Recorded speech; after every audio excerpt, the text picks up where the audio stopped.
On the outskirts of town lay the rotting shell of St. Augustine's Asylum. The hospital had been shut down for over 50 years, but its dark reputation lingered like a stain no one could scrub away. In the daytime, it looked merely sad. Broken windows with shards like jagged teeth, walls crawling with ivy, roof half caved in. But at night, it turned sinister. Locals claimed you could hear moaning from inside, see lights flicker in windows long without power. They warned never to go near it. Everyone in town knew the story of Ward 13.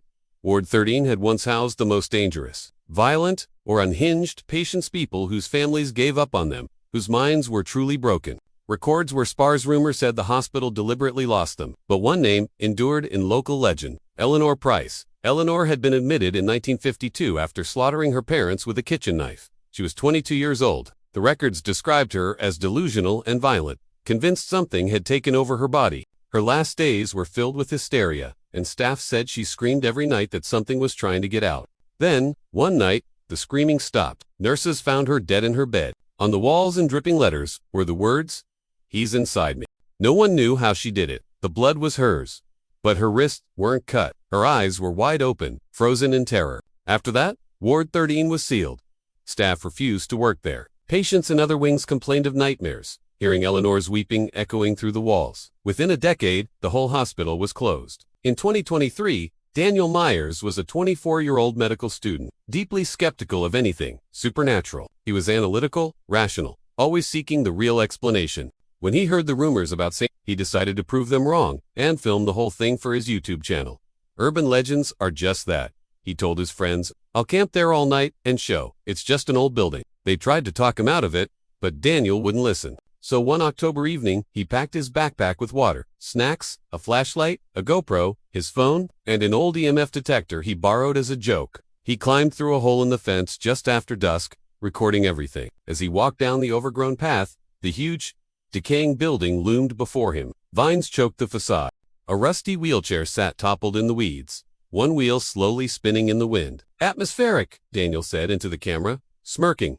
Inside, the air was thick with rotten mildew. Paint peeled from the walls in long curling strips. Doors hung askew on rusted hinges. He shone his flashlight into rooms filled with shattered gurneys and overturned filing cabinets. But Daniel was He made jokes, narrated in a bored tone, until he reached the entrance to Ward 13.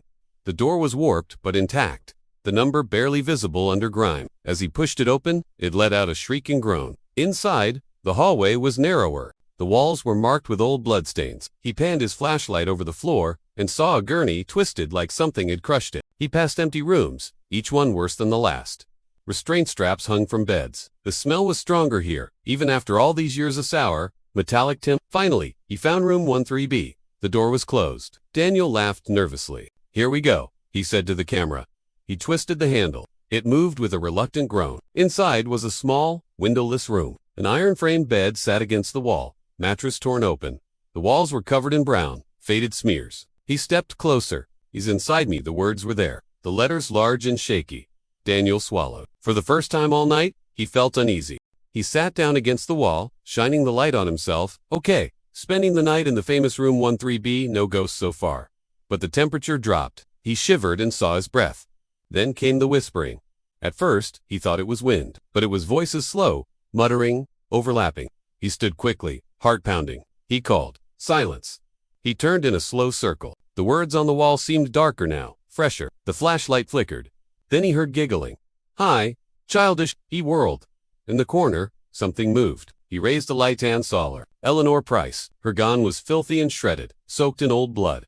Her hair clung to her face in damp, black ropes. Her eyes were black voids, no light reflecting back. She stood with her head cocked to one side, staring. Daniel backed up, nearly tripping. "Stay away." She didn't move, but the whispering grew louder. Words he couldn't understand filled the room, pressing against his skull. He screamed and ran for the door.